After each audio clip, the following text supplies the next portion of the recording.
Have you ever felt the sting of someone's absence, even though your soul swears they still feel you? It's as if something sacred was left unfinished, like a thread between two hearts still vibrating while the other person goes silent, without explanation, without return. But what if I told you that silence holds a secret, and that the reason they miss you, yet don't come back, has nothing to do with you, and everything to do with something buried deep inside the unconscious? This isn't just about heartbreak. It's about spiritual awakening, about the hidden forces that govern connection, attraction, and detachment. Carl Jung believed that relationships are more than emotional bonds. They are mirrors of the psyche, stages for projection, and doorways to the self. So when someone disappears, what's really happening? Is it rejection or revelation? And what if that pain you're feeling is actually a sign that your soul is being called into a deeper transformation? The truth is, most people never stop to question the mystical patterns behind their emotional experiences. They keep repeating the same cycles, attracting the same people, feeling the same emptiness, without ever realizing that the universe is speaking through every silence, every goodbye, every echo. If you've ever asked yourself, why does this keep happening to me? This video is your key to finally understanding, because what we're about to explore goes far beyond surface-level psychology. It's a journey into the depths of the human spirit, into projection, shadow, trauma, individuation, and the hidden architecture of love itself. And if you feel a strange pull right now, a sense that this message was meant for you, that's no accident. The universe doesn't send signs by mistake. This is your invitation to awaken. But before we begin, I need to tell you something important. Most people who watch our videos aren't subscribed to the channel. If you're here, it means you're seeking. You're on the path. So take a second to subscribe to Celestial Truths and allow yourself to fully receive what's coming. Because by the end of this video, you won't just understand why they didn't come back. You'll understand something far more powerful. Why their absence might have been the greatest gift your soul could ever receive. There are moments in life when silence rings louder than any spoken word, when someone pulls away, when they vanish without a trace, and yet you feel them. Not in a desperate, wishful way, but like a quiet hum vibrating through your chest. That is not imagination. That is intuition. It is the ancient voice of the soul, the forgotten language of spirituality, whispering through the static of everyday life. Intuition isn't noise. It's the universe itself speaking in subtle signs. A song that plays out of nowhere, a dream that lingers after you wake, a chill down your spine when you think of their name. These are not coincidences. They are the mystica, choreography of unseen truths calling you to pay attention. Intuition, in Jungian terms, is one of the primary ways the unconscious communicates with the conscious mind. It bypasses logic and leaps straight into knowing. Like a spark in the dark, it reveals what the eyes can't see but the soul remembers. When someone misses you but doesn't reach out, the intuitive self may sense the emotional turbulence beneath their silence, the conflict, the fear, the unresolved parts of their psyche. You feel the pull because the connection still exists, vibrating in the symbolic dimension where time, space, and form dissolve. This is the mystical field of energy where all bonds reside, and intuition is your sacred compass within it. Trust it, even when it doesn't come with answers, because its guidance belongs to a realm older than words. And yet, most people dismiss intuition as irrational. They wait for text messages, signs in the physical, clear explanations. But intuition isn't interested in the obvious. It lives in the symbolic. A photograph falling from a shelf, an animal crossing your path, a repeated number. The universe does not shout. It whispers. To ignore intuition is to close the door on a higher kind of awareness, a spirituality that sees not with the eyes but with the soul's gaze. Jung himself believed that intuition was a bridge between the ego and the self, the part of us that knows why we came here. Following it means stepping into your own mythology. It means honoring the invisible threads that bind your story to something greater. Those who walk the path of inner awakening eventually realize that intuition isn't just about others, it's about you. It reflects your alignment, your clarity, your individuation. When your intuition speaks, it's not only revealing what's happening outside, it's pointing to what's unfolding within. It may be telling you that it's time to let go, or perhaps to stay still and listen. Maybe it's nudging you to dive into your dreams, write down the symbols, or walk into nature and observe what the universe lays before you. Spirituality isn't found in temples alone.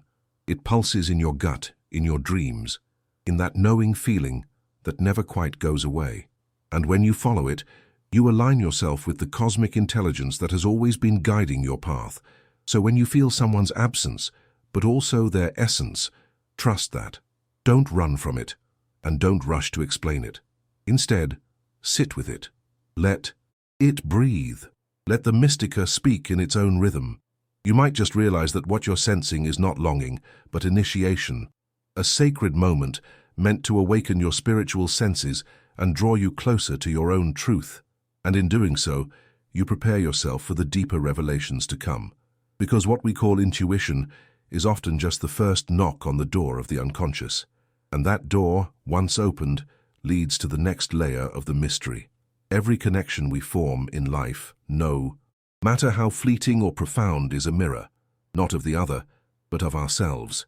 Carl Jung often reminded us that the people we attract are not random. They are reflections of our own psyche, both the luminous and the shadowed. The ache you feel when someone distances themselves, even if they still miss you, is rarely about you alone. It's a message from the universe, a gentle but unmistakable nudge, inviting you to explore what that distance reflects within.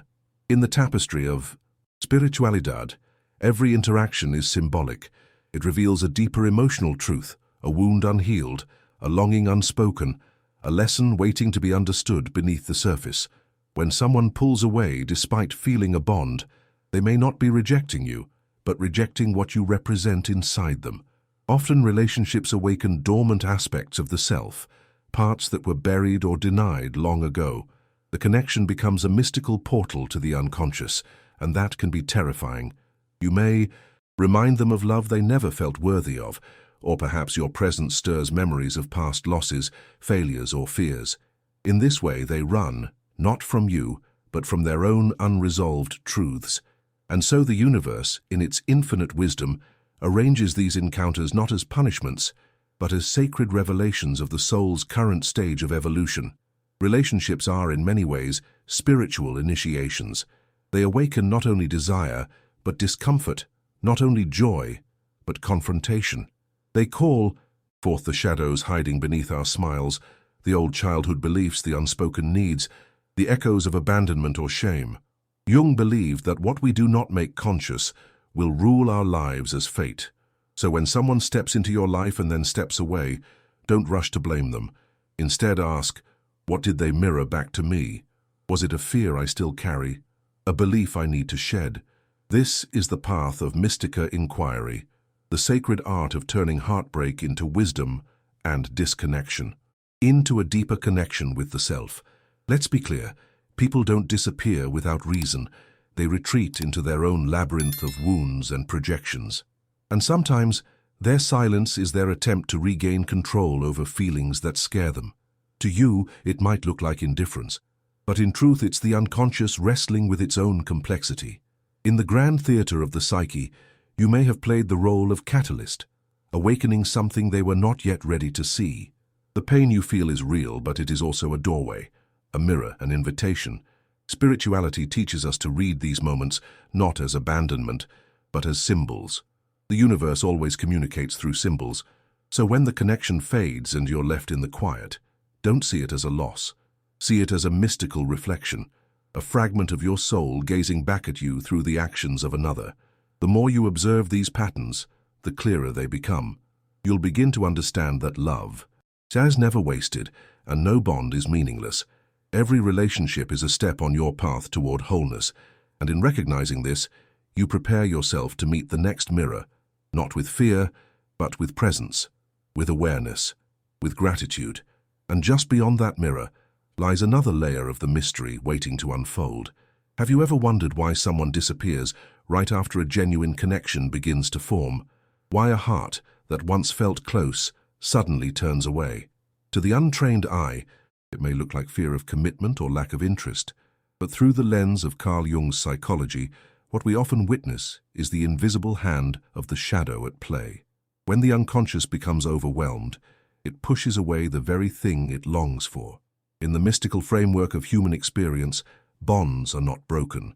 They're disrupted by inner forces we rarely see. Spirituality teaches us that before we can truly receive love, we must face what love awakens in us, and that can be terrifying. Jung taught that the shadow, the denied, repressed, or disowned parts of ourselves, will always find a way to emerge, and one of its favorite theaters is the realm of intimacy. When someone vanishes after real connection, it's often because the relationship mirrored back a part of them they've been running from. Perhaps you touched a buried wound, or activated a deep-seated fear. Maybe your presence made them feel too exposed, too seen. In that moment, you stopped being a person and became a projection, a screen onto which their unconscious fears were cast. This isn't rejection. It's a mystical reaction of the psyche when it meets a force it's not ready to integrate. In this sacred dynamic, projections operate like dream symbols, distorted yet meaningful. One might see a savior in the other, or a threat, a parent, a betrayer, a ghost from the past. The universe, in its poetic complexity, allows these projections to surface so that we might reclaim what was lost within ourselves. Spirituality, real spirituality, is not only about light, it's about making peace with our own darkness. And so, when someone runs, it may not be from you, but from the storm your presence stirred in their inner world. You did not cause the storm, you revealed it. And that revelation is both a gift and a burden. Understanding this can be painful, yes, but it can also be liberating. Instead of clinging to the silence or obsessing over their absence, step back, observe what was awakened in them and in you. Were you also projecting? Were you seeking healing in their arms instead of your own? Jung believed that what we reject in ourselves, we project onto others. It's a universal law of the psyche, one that repeats until we finally recognize the pattern. The mystical path isn't about fixing the other, but about seeing the mirrors they offer. And when you see clearly, you begin to reclaim the fragments of your own soul. So the next time someone disappears after a deep exchange, don't spiral into self-doubt. Instead, sit in the silence and listen to what the universe is showing you. This too is part of your awakening. The spirituality behind this moment is vast. It holds keys to your own healing, your individuation, your emotional sovereignty.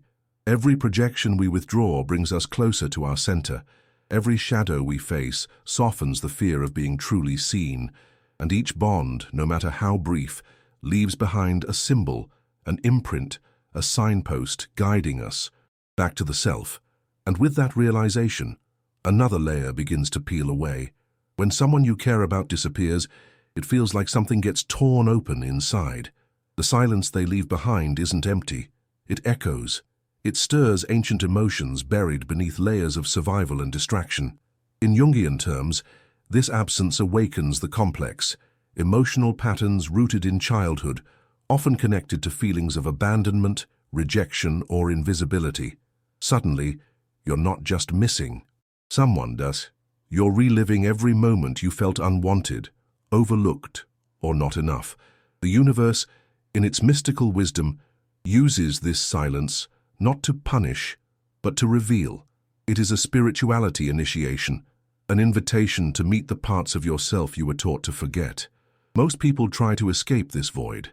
They chase distractions, send desperate messages, or numb the ache. But those on the path of awakening know this pain is sacred. It marks the threshold between who you've been and who you're becoming. When someone vanishes, they inadvertently show you where you still depend on others for emotional grounding, where your sense of self still leans on being seen, chosen, or validated. This is not weakness, it's human, but it's also the very doorway through which the soul can begin to reclaim its power. Spirituality doesn't offer shortcuts, it offers mirrors, and absence is one of the most potent mirrors of all. Jung spoke often of individuation, the process of becoming whole by integrating all parts of the psyche, and this process begins not in moments of joy, but in discomfort. When the other vanishes, the self is called to the forefront. It asks, who am I without this person? What part of me was tied to their presence? The mystical journey is not about erasing the other, but about recognizing what their absence reveals. Maybe you've clung to love as proof of your worth. Maybe you believed that being chosen meant you were finally enough. But the universe, in its vast intelligence, sometimes removes the external so you can find what's internal, that quiet, unwavering knowing that you are already whole. This is the alchemy of pain. What first feels like loss begins to soften into clarity. As you sit with the ache, journal it, breathe through it, dream it, you begin to see that the wound is older than the person. They were just the trigger, the symbol, the flame that brought it to light. And when you stop fighting the silence, you begin to hear your own voice beneath it, a mystical voice long ignored that says, "I am still here." This is not a quick process. Healing is circular, seasonal, but every time you choose to stay with yourself in the absence of the other, you deepen your spirituality and awaken to the inner universe that never truly left you. So if someone left and it hurt, good. Not because you deserve pain, but because you deserve truth. Absence is not the end of connection. It's the beginning of self-reconnection. And though it may feel like heartbreak, it is actually the heart cracking open, making space for light to pour in. From this place, you begin to see that every person who walks away leaves behind a key. And if you're willing to go within, to turn that key gently and patiently, you'll find doors inside you that have waited lifetimes to be opened. And behind those doors waits the next revelation. In the great journey of the soul, there comes a moment when the search for love outside begins to feel hollow. Not because love is wrong, but because something deeper is calling. Carl Jung named this sacred process individuation, the integration of all aspects of the self, the shadow, the complexes, the projections. It's not about becoming perfect, but about becoming whole. Before we can truly connect with another, we must reunite with ourselves.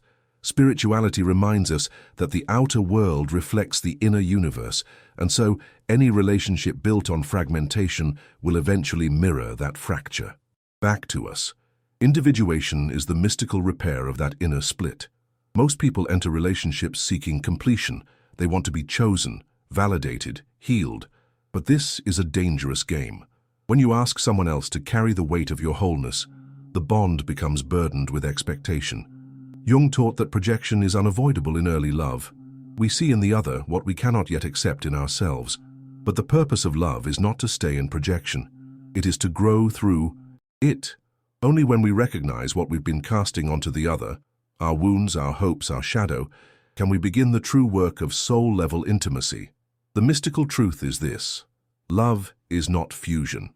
Love is conscious connection between two individuated beings. As you walk the path of individuation, you begin to pull your energy back from the people you once depended on. Not out of coldness, but out of reverence. You stop needing others to fix you, save you, or see you. Instead, you begin to see yourself, not through ego, but through essence. You start to notice patterns, the roles you've played, the needs you've hidden, the ways you've abandoned your own truth to be accepted. Through journaling, dream analysis, shadow work, or meditation, you engage in a sacred dialogue with the self, and slowly the projections dissolve. What's left is not a version of you shaped by the world, but the real you, radiant in your spirituality. From this place, relationships transform. No longer a search for completion, they become spaces for reflection, growth, and celebration. When both individuals are anchored in their own essence, love flows freely. There's less grasping, less fear, less manipulation. The mystical wisdom of the universe reveals itself in this balance. When you no longer need someone, you're finally ready to love them. Individuation doesn't mean isolation. It means showing up in your fullness, without needing to be rescued. And ironically, it is this self-containment that makes true intimacy possible, because now you are not loving to escape yourself, but to express yourself. So, if you've been abandoned, ignored, or misunderstood, take it as a sacred sign. The universe may be leading you back home, not to them, but to you. Individuation is not a quick fix. It's a lifelong dance with the soul. But as you embrace this mystical unfolding, you begin to attract people who mirror your wholeness, not your wounds. And in this new kind of relationship, love is not survival. It's expansion. It's spiritual truth made manifest through connection, and just beyond that doorway, the next revelation is waiting to be seen. Many speak of love as if it were destiny, a force we fall into, helpless and swept away. But real love, the kind that Carl Jung described as mature and transformative, does not arise from emotional hunger. It emerges from wholeness, from two individuals who have walked through the labyrinth of their own psyche, faced their shadows, healed their wounds, and returned to themselves. In this mystical space, love is not something we use to fill an inner void. It is something we choose to share, and that choice is sacred. It is the spiritual act of saying, I don't need you to complete me, but I choose to walk beside you. That is the mark of spiritual love. The tragedy is, most people love from a place of need. They're drawn not by resonance, but by projection, seeing the other as healer, savior, or emotional solution. But this dynamic creates dependency, not connection. Jung observed that relationships born from unresolved wounds eventually fall under the weight of those very wounds. The mystical truth is this: if love is based on escaping loneliness, it will only magnify it. When the other becomes your source of self-worth, their absence feels like erasure. Spirituality teaches us that the universe brings people into our lives to reflect our state of being, and if we are fragmented within, we'll draw in those who reflect that fragmentation. So what does love from wholeness look like? It's not perfect, but it's conscious. There's no desperation, no clinging. There's space to breathe, to grow, to evolve. When two individuated beings meet, they don't fuse, they dance. They witness each other with presence rather than possession. The mystical experience of this kind of love feels like harmony rather than ecstasy. It's quieter, deeper, and far more lasting. And when challenges arise, as they will, both people face them from their center, not their survival mode. This kind of love doesn't scream, it holds, it sees. It doesn't try to fix, but to understand. It's a reflection of the universe's balance, order within chaos, light within shadow.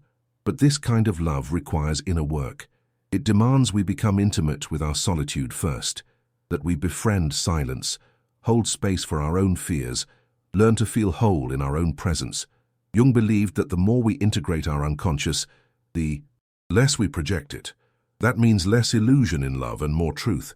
When you no longer chase connection to avoid yourself, you begin to see love not as salvation, but as expression. You're not seeking to be chosen. You've already chosen yourself. And this shift changes everything. Spirituality isn't about transcending relationships. It's about transforming how we show up in them. So, if someone loves you but cannot stay, ask, were they loving from need or from choice? And if you're longing for a connection that slipped away, ask yourself, were you truly ready to love or were you hoping to be saved? The universe does not withhold love. It refines it. Through loss, it strips us of illusion. Through solitude, it brings us back to essence. And through spiritual awakening, we realize the deepest love is not about finding someone who never leaves.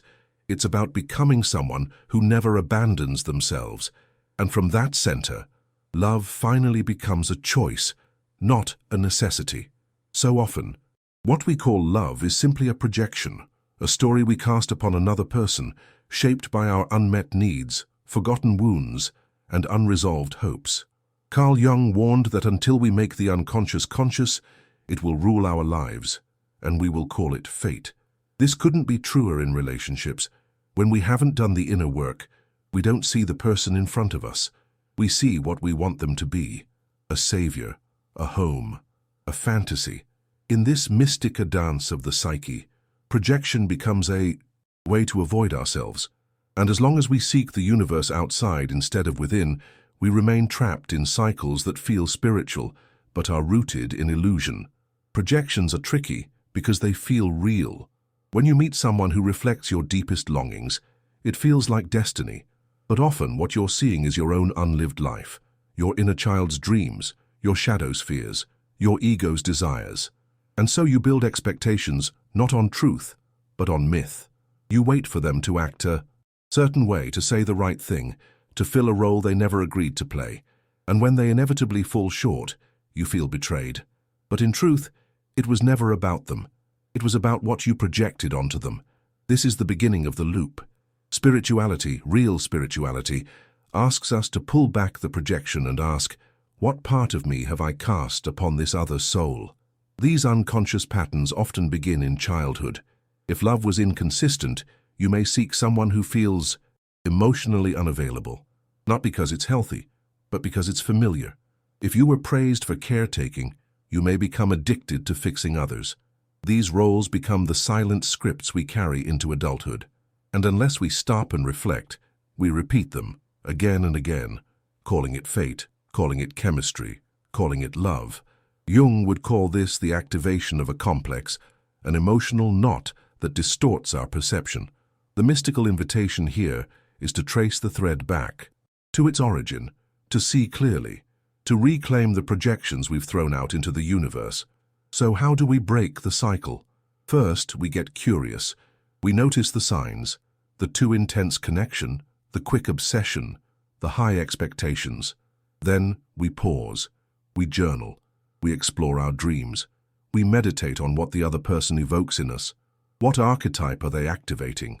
The mother, the rebel, the rescuer. And what need in us are they reflecting? This work is not easy, but it is sacred. It turns romantic suffering into spiritual awakening. It transforms longing into insight. As we reclaim these projections, the world becomes clearer. The universe stops feeling chaotic and starts feeling symbolic. And we begin to relate from truth, not from illusion. Eventually, you realize something beautiful. The more you pull back your projections, the more you create space for real love. Not perfect love, but grounded, present, mystical connection. You no longer ask others to complete you, and in doing so, you become free. The cycles don't need to repeat. You've seen through them, you've grown beyond them, and from this new place of clarity, relationships become a practice of presence, not escape. And with every projection you dissolve, you open another door, one that leads you ever deeper into the mystery of your own soul. There's something uniquely haunting about the silence of someone who once felt close. It's not just the absence of words, it's the echo it awakens in your soul, a space where questions swirl. Did I do something wrong? Do they still care? But this silence, when viewed through the lens of Jungian thought and mystical insight, is not a punishment. It is a portal, a sacred summons. It calls you to stop searching outward and begin the descent inward. In the language of spirituality, silence is one of the universe's most potent symbols. It holds no answers, only mirrors. And when the other goes quiet, the invitation is clear. It's time to listen to your own voice again.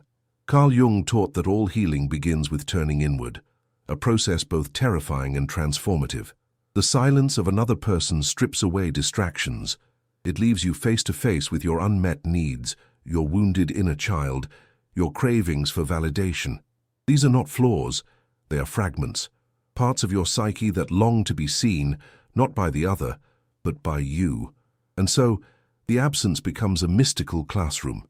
You begin to notice how quickly you abandon yourself to be chosen, how fast you fall into stories of unworthiness. The silence does not lie. It reveals. It illuminates where love became dependency and where the self was left behind. Instead of chasing explanations or waiting for closure, try this.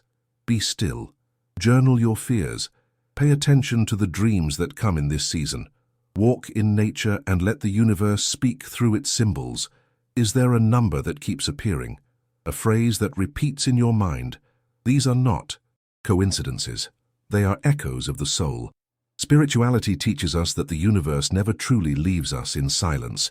It simply shifts the voice from external to internal, and when you dare to listen, you'll find that what you needed was never an answer from them. It was a reconnection with the deeper layers of you. This is where true awakening begins, when the craving for contact fades and is replaced by curiosity about the self. When you stop idealizing the other and begin reclaiming the parts of you that were projected onto them. Maybe they represented safety, passion, or worth. Maybe they carried a piece of your story you didn't know how to hold on your own. But now, through the silence, you are being called to integrate that piece within. The mystical truth is that no one ever leaves you empty.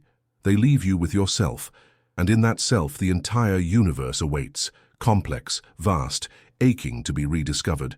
So next time the silence comes, Don't resist it. Enter it. Sit with it like an ancient teacher. Ask it what it wants to show you, because within that stillness lies the most profound kind of love, the one that doesn't beg to be chosen, because it has already chosen itself. This is the turning point.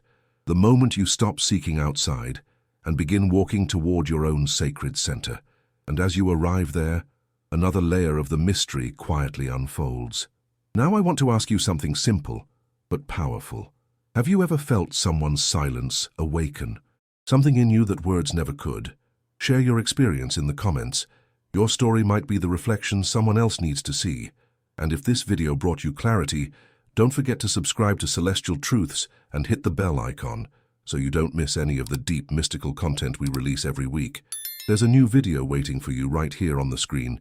It continues this journey of awakening and will help you understand even more about the hidden forces shaping your emotional life. This is Celestial Truths, and I will see you in the next revelation.